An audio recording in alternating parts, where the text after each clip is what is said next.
It is time to repot my Alocasia Chantrieri Gold or Chantrieri aurea. This was a recent import from Thailand and it has beautiful chartreuse variegation as the new leaf emerges and then it hardens into this gorgeous creamy color. Before we get started on repotting, let's get our materials. First, let's get our potting mix. I like to make my own. This is the current recipe that I'm using. For pots, I grabbed 2 cups, one smaller than the other, to make my own self-watering system. And to make that system, I also grab a wicking string and a soldering iron. Using the soldering iron, I make holes into the smaller cup to create aeration and holes for the wicking string. Then I feed the wicking string into the holes in the cup. I noticed shortly that the string was just a little bit too long for what I needed, so I cut it just to size. Just need a little bit of string to feed water into the cup. Now that our pot is ready, now it's time to take a look at the plant. This plant has been acclimating in sphagnum moss and is rooted very well. I also noticed that there were some corms growing on this plant as well. I will be mindful of them as I'm repotting, but for now I will just gently take off some sphagnum moss around the roots. After that, I decided I was going to take off the largest corm that is on the plant and leave the smaller 2 to stay on the plant and continue to grow.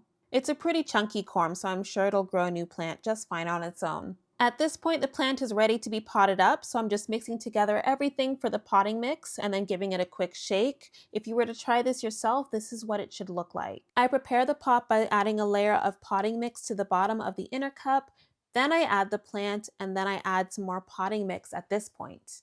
While I'm adding the potting mix, I try my best to fill any air pockets that I find by either shaking or tapping the side of the pot to get rid of them. Before I add the final layer of potting mix, I will add some mycorrhizal fungi into the pot to help prevent transplant shock due to the repot. I also made sure to pot the plant so that I can keep a close eye on the corms on the side of the pot to make sure that they're doing all right. And that's all I have for this repot. I will just give it a quick water and then monitor it for the next couple of weeks. Wish me luck.